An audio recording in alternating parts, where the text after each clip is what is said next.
Hello guys, welcome to our channel. आज हमारा जो विषय है वह है जातिवाद और भेदभावपूर्ण समाज, एक गंभीर समस्या। जातिवाद और नस्लीय भेदभाव समाज में एक गहरी समस्या है जो समानता और सद्भावना के मूल सिद्धांतों के विरुद्ध जाती है।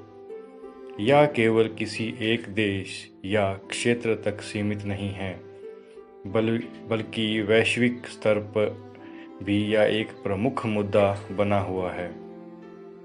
जातिवाद का अर्थ और प्रभाव।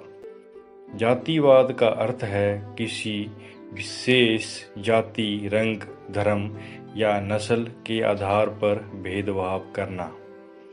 यह भेदभाव किसी व्यक्ति के अधिकारों, अवसरों और सामाजिक सम्मान को प्रभावित करता है। इसका प्रभाव व्यक्ति और समाज दोनों पर पड़ता है।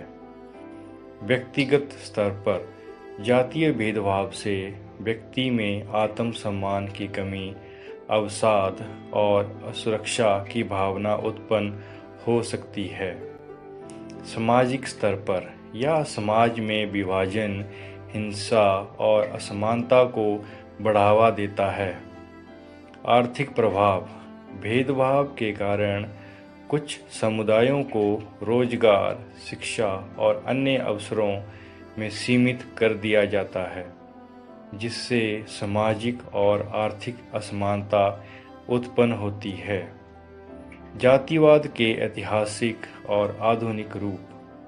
जातिवाद का इतिहास बहुत पुराना है और यह कई समाजों में गहराई से जड़ें जमा चुका है।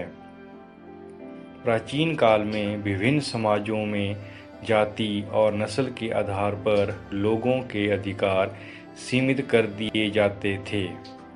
आधुनिक समय में भी यह समस्या बनी हुई है, हालांकि इसके रूप बदल गए हैं। ऐतिहासिक जातिवाद, गुलामी, नस्लीय अलगाव और ऊंच नीच की भावना इसकी प्रमुख मिसालें हैं।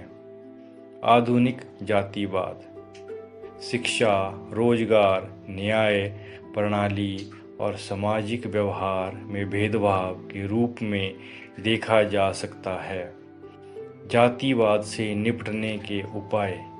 जातिवाद को समाप्त करने के लिए विभिन्न स्तरों पर प्रयास करने की आवश्यकता है। शिक्षा और जागरूकता। समाज में समानता और सहिष्णुता को बढ़ावा देने के लिए शिक्षा का प्रचार प्रसार आवश्यक है। कानूनी सुधार। सरकारों को जातिवाद और नस्लीय भेदभाव के विरुद्ध कठोर कानून लागू करने चाहिए। सांस्कृतिक समावेश।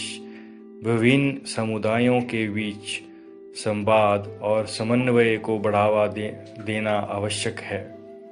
व्यक्तिगत प्रयास। प्रत्येक व्यक्ति को अपने स्तर पर भेदभाव का विरोध करना चाहिए और समानता को अपनाना चाहिए। निष्कर्ष। जातिवाद और नस्लीय भेदभाव किसी भी समाज के विकास में एक बड़ी बाधा है।